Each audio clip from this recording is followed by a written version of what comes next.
You ever find yourself drained, not because of the work you did, but because of the people you tried to carry? Let's talk. Because I'm not here to be cute, I'm here to break chains. Too many of us are being too friendly to people who came to destroy our peace.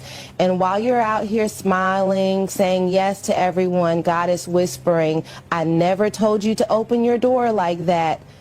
Let me say this with love. You've been taught your whole life that being friendly is the key. Smile at everyone. Say yes to every request. Be available. Be nice.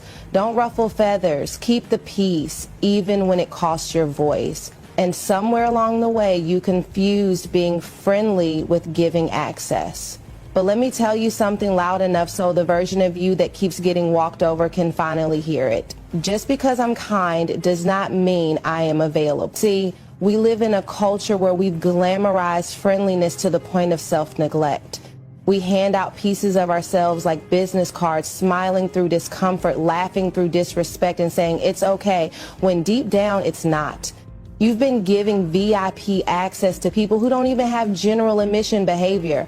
And then you wonder why your peace is unstable, why your energy is low, why your mind is cluttered, baby. It's not spiritual warfare. Sometimes it's just poor access control. Imagine this. You're at a concert. There are seats in the back, standing room only. There are rows up front. Then there's backstage. Only certain people, people with clearance, people with trust, people who went through vetting, get backstage. Now ask yourself, why are you letting people backstage in your life who didn't even buy a ticket to support you? Your heart is not a public park. Your time is not a community playground. Your soul is not a customer service desk. But when you confuse friendliness with access, you turn sacred space into a revolving door. Anyone can walk in, anyone can take, and not everyone who enters intends to invest. Some came to inspect, to infect, or to interrupt your flow. Think about the people in your life right now. How many of them are there because you felt bad saying no? How many of them are draining you, distracting you, disrespecting you, and yet you keep letting them in, smiling the whole time, telling yourself it's love? That's not love. That's self-betrayal dressed in social norms. You don't owe access to everyone who's nice to you. You don't owe access to people just because they knew you back when. You don't owe access to family members who use guilt as a leash. You don't owe access to coworkers who only come around when they need a favor. Love people, yes. Be kind, absolutely. But guard your gates like your life depends on it, because it does. There are some folks who should only have hallway access in your life. They can wave, they can say hello, but they don't get to come in and rearrange furniture. They don't get to sit on your couch, eat from your table, and critique your walls when they didn't lift a finger to help you build it. Stop giving away intimacy to people who only bring inconsistency. Stop giving conversation to people who never bring contribution. Just because someone claps for you in public doesn't mean they root for you in private. Just because they compliment you doesn't mean they care for you. Some people show up with smiles and leave with secrets. And here you are calling it friendship, calling it connection, calling it love, when all it really is access you never should have granted. Take a moment and think of the times you felt used. You gave your all. You shared your dreams. You opened up, and when you needed them, they vanished like fog in sunlight. Not because they were evil. No, some of them were just never meant to be in your sacred spaces.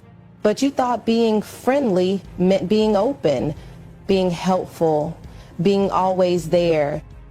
You've got to understand that being loving doesn't mean being passive. Being compassionate doesn't mean being careless with your own heart. Being generous doesn't mean letting leeches linger. Jesus fed the multitudes, but he still withdrew to recharge. He healed the masses, but he had boundaries. He knew when to speak and when to be silent. He knew who was worthy of dinner and who would get the parable from a distance. You need discernment, not guilt. You need boundaries, not explanations.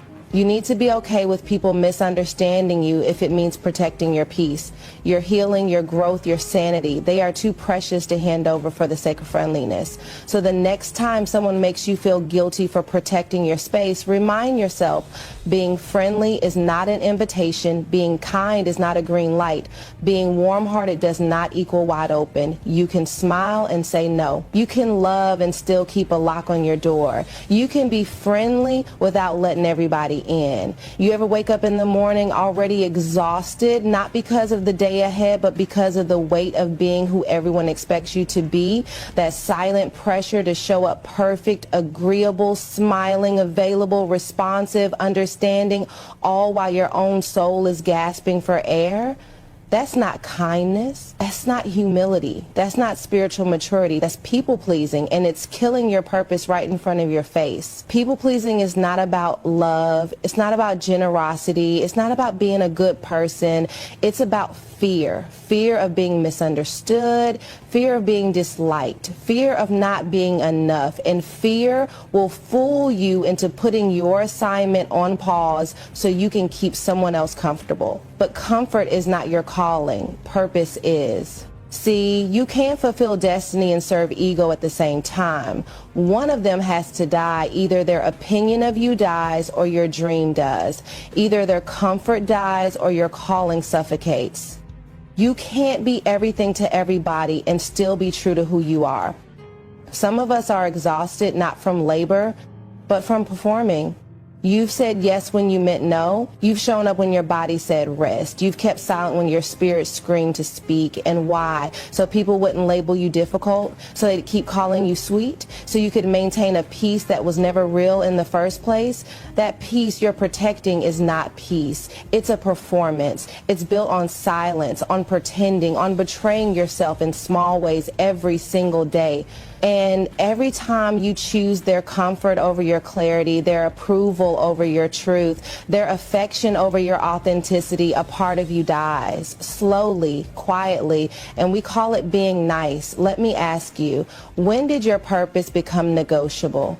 When did your dreams become optional? When did your identity become so flexible that you could twist it into whatever people needed you to be just to avoid disappointing them? And worse, when did disappointment become something you thought you couldn't survive? Let me tell you something raw and real. You can disappoint people and still be in the will of God. You can say no and still be loved by heaven. You can walk away and still be chosen. You were not created to be everyone's favorite. You were not born to be everyone's helper. You were not designed to make everyone feel okay while you slowly disappear. Sometimes people pleasing looks holy, but it's really just self-erasure. And the enemy loves that. He doesn't need to destroy you if he can just distract you with a constant need for validation. He doesn't have to wreck your life if he can just stretch you thin chasing applause. Because if you're busy playing peacekeeper, you'll never become the warrior you were created to be. Think about Moses. God called him to lead, but if he'd waited for the people's approval, they'd still be in Egypt. Think about Esther. She had to risk being misunderstood by stepping into her role. Jesus himself, he was rejected by the very people he came to save. The crowd said Hosanna on Sunday and crucify him by Friday. So if you're living for the crowd, just know they are fickle. 1 minute they love you, the next they leave you. And still we bend, still we break, still we show up smiling when we're hurting, still we say it's fine when it's not. We carry the weight of everyone else's expectations and call it strength. But real strength is found in honesty, boundaries, alignment, courage. Some of y'all are out here editing your light because you don't want people to feel small around you, shrinking your power because someone might say you're too much, downplaying your ideas because you don't want to intimidate anyone. But what if I told you that your too much is exactly the fire your purpose needs to ignite? Stop letting guilt run your calendar. Stop letting fear write your captions. Stop letting approval steer your decisions. You are not a puppet for public comfort. You are a divine force with a unique assignment, and that assignment doesn't require a committee to validate it. It requires boldness, conviction, obedience, and yes, even rejection. You will lose some people when you stop people pleasing. That's the truth. But baby, you'll find yourself. You'll find clarity. You'll find the path again. You'll wake up and breathe without the weight. You'll finally hear God's voice louder than the opinions. And for the first time, maybe in years, you'll feel alive again. Not because everyone clapped, but because you finally chose truth over performance, purpose over approval, and obedience over opinion. And the moment you do that, everything changes. Let's talk about something most people avoid but desperately need: boundaries. Not the weak whispered kind you apologize for, but the bold, holy, unapologetic kind that guard your peace like a lion at the gate. See, boundaries aren't just for emotional health. They are sacred. They are spiritual. They are necessary. And let me tell you, some of the mess in your life right now is not because of the enemy. It's because you refuse to close the gate. Boundaries are not about keeping people out. They're about keeping your purpose in. They are the fences that protect your calling from being trampled by chaos. The lines that tell the world, I'm not for sale. I'm not always accessible. I am not required to bleed just to prove I care. And if that makes people uncomfortable, good. Comfort has never been the measure of truth. You teach people how to treat you by what you allow. Every time you say yes when your soul says no. Every time you show up when your body begs for rest. Every time you give another chance when someone has shown you who they are, you send a message. I don't matter as much as you do. And that right there is how burnout begins. That is how bitterness is born. That is how resentment takes root in your spirit while your mouth still smiles. Let's make it plain. If someone walked into your house and started going through your fridge, your drawers, your closet without asking, how would you react? You'd stop them. You'd feel violated, disrespected, because that's your home, your personal space. But how many of us allow people to do the same thing with our emotions, our time, our energy? Just barge in, take what they want, leave a mess, and walk away. And what do? We call it love, we call it grace, we call it loyalty. No, that's not love. That's self-abandonment. That's putting everyone else on pedestals while you live at ground level, hoping someone notices you're tired, that you're bleeding, that you're not okay. But let me set you free right now. You are allowed to protect your peace, even if it disappoints people. Boundaries are not walls to keep love out. They are doors to let love in with discernment. You don't have to let everyone have full access to you. Jesus didn't. Yes, he loved the masses. He fed the thousands, but he also withdrew. He also got in a boat and went to the other side. He also spent time alone. He protected his oil. He guarded his mission. And if the Son of God needed boundaries, what makes you think you don't? Some of y'all are waiting for people to stop using you, but people won't stop taking advantage if they don't know there's a line they can't cross. Some of y'all are waiting to be valued, but you're handing yourself out like a free sample. No wonder folks don't see your worth. They never had to earn access to it. You want to be respected, draw the line. You want to protect it, define the space. You want to grow, guard your garden, because purpose is fragile when it's unprotected. Your gift was never meant to be exposed to everything and everyone. Even diamonds are kept in cases. Even gold is refined in fire, then sealed. I know. It feels hard at first. You'll feel selfish. You'll feel guilty. You've been conditioned to believe that a good heart never says no. But let me tell you the truth. A good heart with no boundaries becomes a broken heart. A heart that gets trampled by obligations and drained by constant availability. You are not responsible for everyone's comfort. You are not the fixer, the savior, the solution to every problem. It is not your job to catch every falling piece. Your job is to walk in obedience. Your job is to honor your assignment. And sometimes that means saying, I can't today. I won't tolerate that. This is not okay with me, not out of anger, but out of alignment. People who love you will respect your boundaries. People who benefit from your lack of them will get mad. And that's how you know who really sees you. That's how you find out who's there for you and who's there for the version of you that never says no, never complains, never pushes back. Your healing needs space. Your clarity needs stillness. Your purpose needs protection. And all of that begins with boundaries. Strong, clear, unapologetic, God-ordained boundaries. Not because you're mean, not because you're distant, but because you're finally learning to value what's on the inside of you more than the opinions surrounding you. There are some storms in your life that didn't come from the enemy. They came from who you let ride in your boat. Let that sink in. You keep asking God why the waters are so rough, why the direction feels unclear, why your peace keeps slipping through your fingers like sand. And God is whispering, it's not the journey, it's the company. Because wrong connections will cost you more than you think. You see, not everyone who walks with you is meant to walk for you. Some people are not friends, they are weights. Some relationships don't carry your calling, they crush it. But because we're loyal, we stay. Because we're loving, we tolerate. Because we're hopeful, we keep handing out extensions on expired connections. And every time we do, we pay a price in silence. Some of y'all are bankrupt in your spirit, not because you're not gifted, not because you're not anointed, but because you've stayed connected to people who drain more than they deposit. And you call it commitment, you call it faithfulness, but what it really is fear of being alone. Let me tell you something. Isolation is not the same as loneliness. Sometimes God has to clear the room to fill you up. Sometimes he has to disconnect you from who you thought you needed to connect you with what you truly need.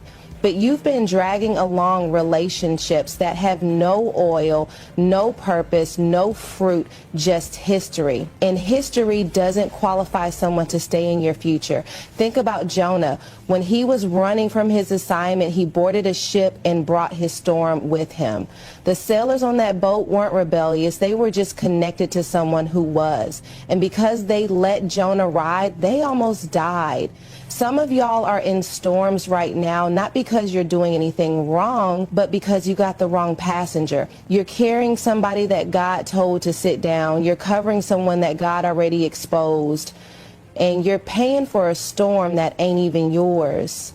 I'm talking about those relationships that feel good in the moment but always leave you empty. I'm talking about that friend that claps in your face but competes behind your back. I'm talking about that connection that looks like support but smells like sabotage. You keep letting them in, keep explaining away the red flags, keep shrinking your light so they won't feel insecure. And you think you're being noble. No, baby. You're being drained. Your destiny is too valuable to be shared with the wrong company.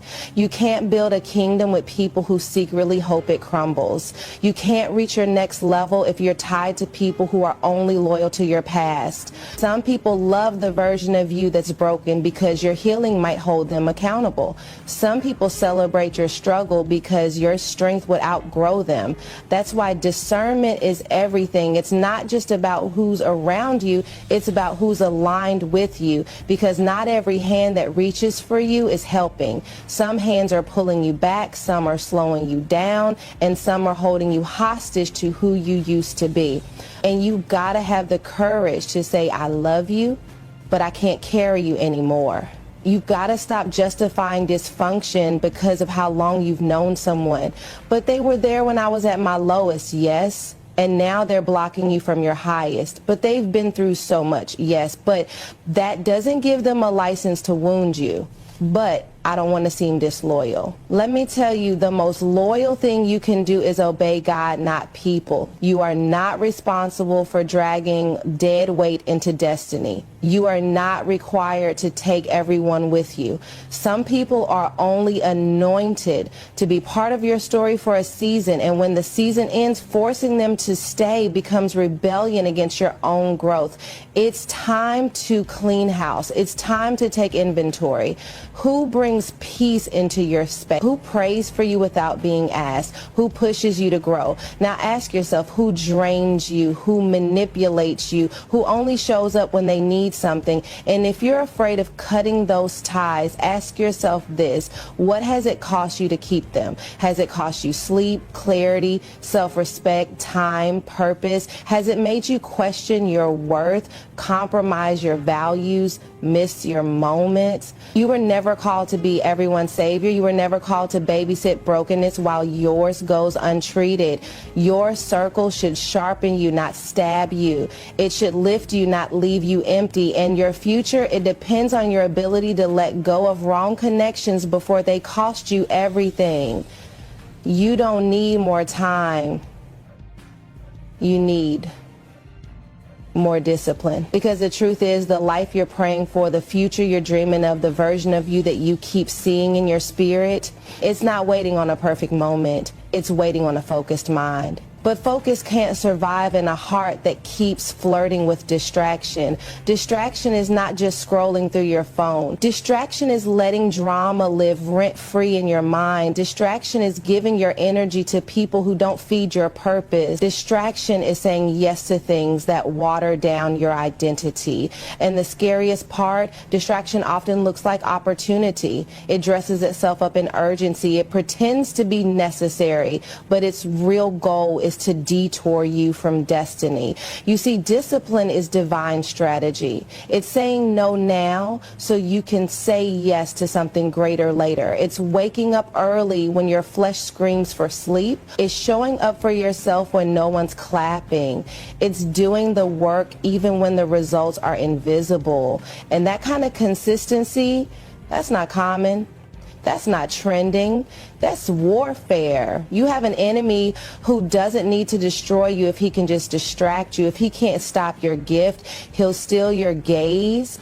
He'll send the wrong people, the wrong opportunities, the wrong timing, all to keep you misaligned and misfocused. You think the temptation is always sin, but sometimes the enemy will tempt you with something good just to keep you from what's God. Let me ask you, how many times have you been this close to breakthrough only to take your eyes off the assignment? How many times have you said, I'll start tomorrow, but tomorrow came and your excuses shouted louder than your commitment? You've got books in you, businesses, ministries, movements, but they're sitting on the shelf of when I feel ready.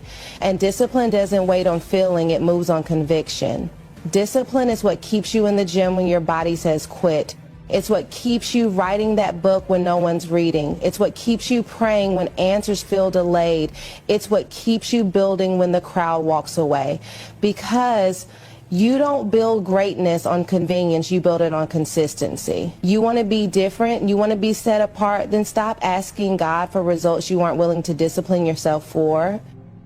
You don't become who you're called to be by hoping. You become it by training, and training requires pain. It requires repetition. It requires sacrifice. And that sacrifice is where most people bow out. People love the idea of success. They love the dream.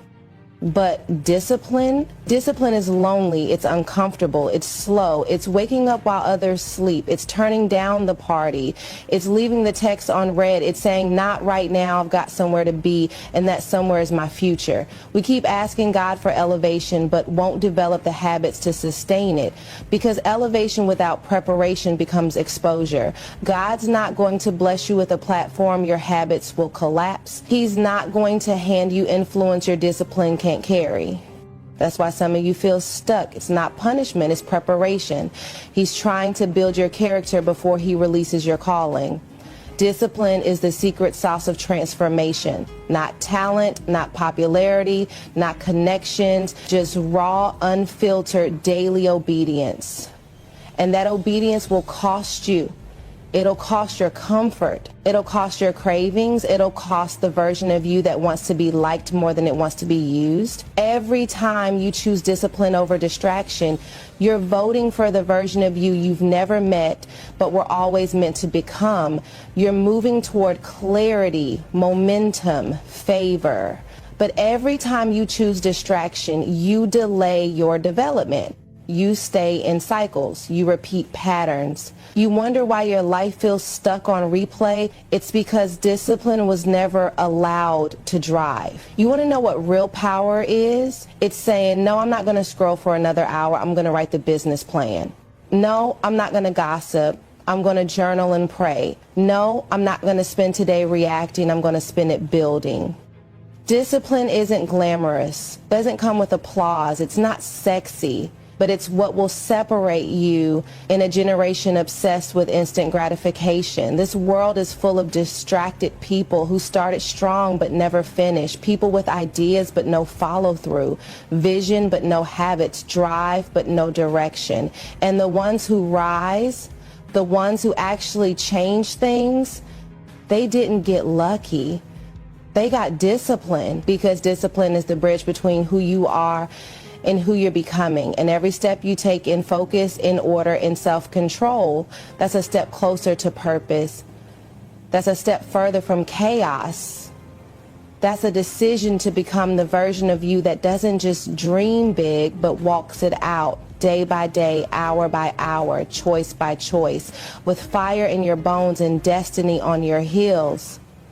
Loyalty is beautiful until it becomes bond. Some of you are broken right now, not because you weren't strong enough, not because you didn't pray enough, but because you stayed loyal to people who were draining you dry. You gave your heart, your time, your energy, your tears, hoping that your consistency